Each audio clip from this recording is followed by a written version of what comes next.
It's a stormy night in New Jersey and the police are guarding the road outside the city, looking for a criminal. They stop a speeding truck and a cop approaches the driver to ask for an ID, which the driver doesn't have. The other cops check the back of the truck and are shocked to find a large group of dogs. Moments later, psychiatrist Evelyn arrives at the police station to evaluate the driver and decide between jail time or a mental institution. When she enters the cell, she finds the driver in a wheelchair and notices a fresh wound. The person turns around and Evelyn learns he's a drag queen named Doug, who explains the dogs and the truck were his children. Then Evelyn convinces him to share his story. Doug grew up in a religious redneck family. His father Mike raised dogs for fighting, and he would even starve the dogs a few days before each brawl to make them more aggressive. Mike also used any excuse to hit his wife and Doug, especially if they tried to feed the dogs. However, he was fond of his older son Richie because he took after him. The dogs were aggressive during the fights, but they loved Doug, who would lie down next to the cage to talk to them and pet them, sometimes even sneaking food for them. Unfortunately, one day Richie caught him red-handed and told Mike, who confronted Doug during lunch. Doug admitted he liked dogs better than his own family.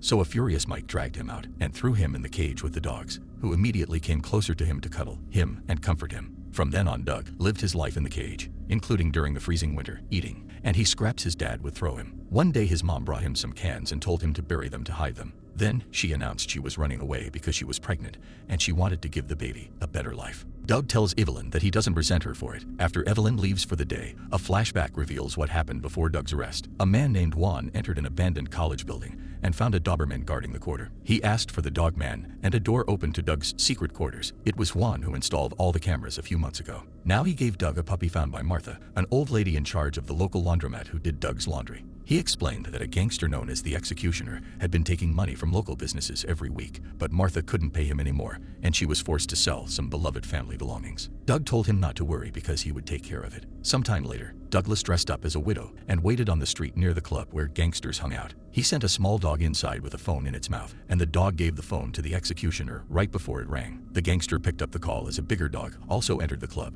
and put its mouth on the Executioner's groin, causing him to yell in pain. Doug told the guy not to move or the dog would make permanent damage. Then he explained he wanted the Executioner to leave Martha alone or the dog would enjoy a meal full of nuts. The Executioner agreed to the deal, and as soon as the dogs ran out of the bar, he sent his men after them. In the present, morning comes, and Evelyn visits Doug's home while the police are collecting evidence. There are bodies and blood all over the place, not to mention the bullet holes. After picking up a few things, Evelyn returns to the station, where Doug has already washed up and changed. He's grateful to her for bringing his things and continues a story. One day one of the dogs got pregnant, so Doug hid the puppies away from his family's eyes. Unfortunately, Richie again saw him and told his dad, who immediately came out armed and ready to take care of the puppies. Doug immediately latched on the cage door. Furious, Mike shot Doug through the door and made him fall. The bullet hit his hand and made him lose a finger. Worried this could escalate into actual death, Richie took Mike inside after dropping a handkerchief for Doug. Unable to move much, Doug put the handkerchief around his bleeding hand and the finger inside a little bag.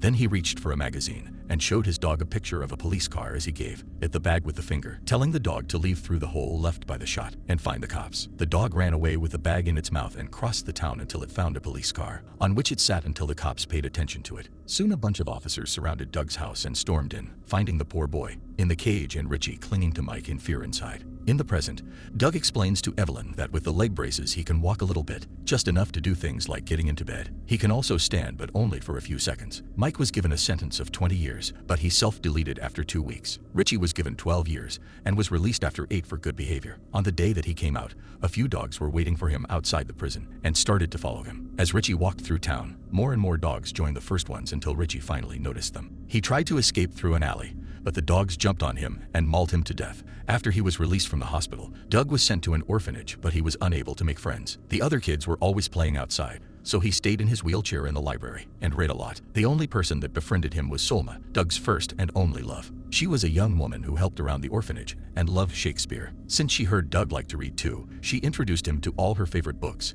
and even convinced him to do small plays for the other kids. Most of their props were cheaper handmade, but they put lots of heart and passion into their acting, so the other children loved it. Doug had lots of fun dressing up and really enjoyed Solma teaching him how to put on makeup, because she said it helped him be whoever he wanted to be. Solma was bright, creative, and had a unique view of the world that made Doug quickly fall in love with her. Unfortunately, one day she left the orphanage to pursue a career in acting, and through the following years, Doug would collect every news article he saw about her plays, carefully adding them to his scrapbook. Eventually, Doug became an adult and attended college through online courses. When Solma finally made it to Broadway, Doug went to see her play and tried to approach the stage, but everyone was standing up and he couldn't access it. Luckily, he was allowed backstage, and Solma immediately recognized him. She was very happy to see him and really appreciated his flowers, but she got even more excited when he gifted her the scrapbook. Solma was so flattered that she thanked him with a kiss, causing his hopes to go up. Doug was about to confess his feelings when suddenly the director came in and complimented the scrapbook as well. Doug was devastated to hear Solma was married to him, and they were already expecting a baby. Heartbroken, Doug congratulated them and went back to the shelter, where he stood up to be able to yell and hit the cages to deal with his fury. The dogs barked at him, and when he fell on the floor, one dog struggled with the latch until it managed to open the cage, causing all the dogs to come out and cuddle Doug to comfort him. Afterward, Doug cut his hair as a symbol of letting go. Sometime later, two men from the government showed up to inform him that they were closing up the shelter under the excuse of budget cuts. Doug pointed out that the budget was cut every year since he took the job, and he still kept the shelter up because he lived off donations, so the only municipal funding he had was the building itself. When the building caught, the men admitted that the site was being sold to a developer to make a profit. Douglas had until Monday to move out, and the dogs would hopefully be sent to other shelters. However, when Monday came, the authorities found the building empty because Doug had run away with the dogs. That was when Doug moved into the abandoned college building, where he spent time reading to his doggy family. He soon started to look for a job, but every place would turn him down because of his wheelchair. One afternoon, Doug went to a club that was looking for a barman and arrived just in time to watch the drag queens rehearsal, immediately falling in love with their costumes and their art. The owner told Doug that he already hired someone for the bar, but Doug announced he wanted to act instead, sharing his experience. The man pointed out people wouldn't be interested in a performance done in a wheelchair, so Doug got off the chair and explained he could stand for a whole song. The queens were very impressed and found him cute, so they convinced the owner to give Doug a chance. The following Friday, the queens helped Douglas get clothes, makeup, and a wig for his performance. According to make a good impression, he removed his leg braces and asked his new friends to be ready to catch him when he was done. The queens helped him reach the stage, and he waited behind the curtains, which opened when he was introduced his Edith Piaf. Doug started singing in French while doing slight movements with his hands, and both the public and his co-workers were enchanted by his voice. The curtains closed, and the other queens rushed to catch Doug right before he fell. From then on, Doug was allowed to perform in the club every Friday night. Obviously, this didn't pay enough to live, so Doug started a service that matched lonely people with the right dog for company and protection. One day while he was cooking, the dogs would bring him any ingredient he needed from the pantry, and this made Doug realize this could be used to do what he called fair redistribution of wealth. His smallest dog would sneak inside rich people's houses through windows or ceiling hatches that were left unlocked because of their small size. Then the dog would open a bigger entrance so all the other dogs could come in too. Together, they would steal all the jewelry they could carry, and nobody ever suspected animals were doing it. Things went well for a while until one day, a rich lady called insurance agent Ackerman, who thought she was trying to commit insurance fraud. Supposedly, every window and door in her house had been locked except for a tiny bathroom window, not to mention her dogs didn't bark.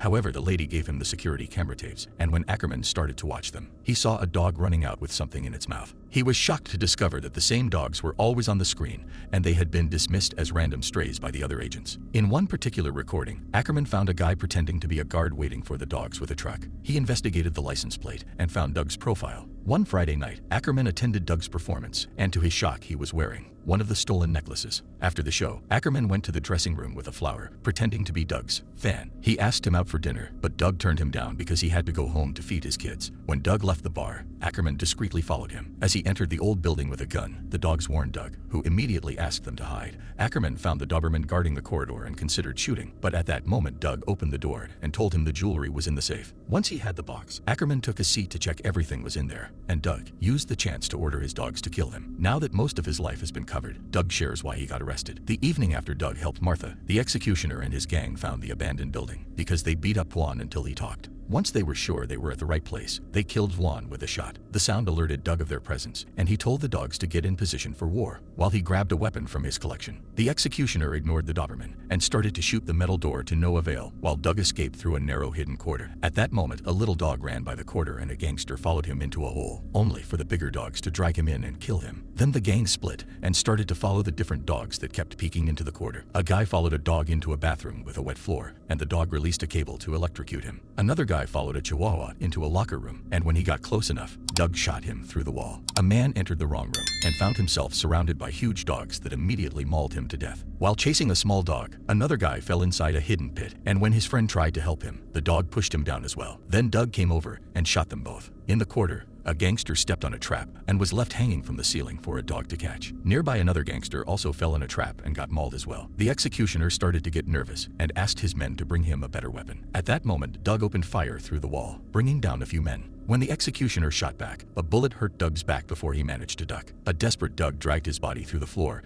and took the narrow corridor to return to his quarters, while the executioner used the bigger weapon to finally open the door. He came inside and tried to shoot Doug, only to discover he ran out of bullets, and the dogs used the chance to kill him too. Afterward, Doug and his dogs escaped in a truck, and that was when the police caught them. While Doug waited in the police car, he gave the dogs a sign, and they immediately ran away. In the present, Evelyn tells Doug she's hurt enough and leaves. Then Doug smokes near the window and smiles when he hears a dog howl. It turns out his dog has been waiting outside, and at the sound of the howl, all the other dogs come to the area too. While Doug dresses up nicely with the things Evelyn brought him, the dogs enter the station and scare the front guard into passing out. Then a very slim dog steals the keys and crosses the bars to drop the keys by Doug's door. Afterward, Doug escapes and leaves his chair behind, determined to walk to the church across the street. He asks God to pass his judgment, then he falls on the ground as he takes his last breath.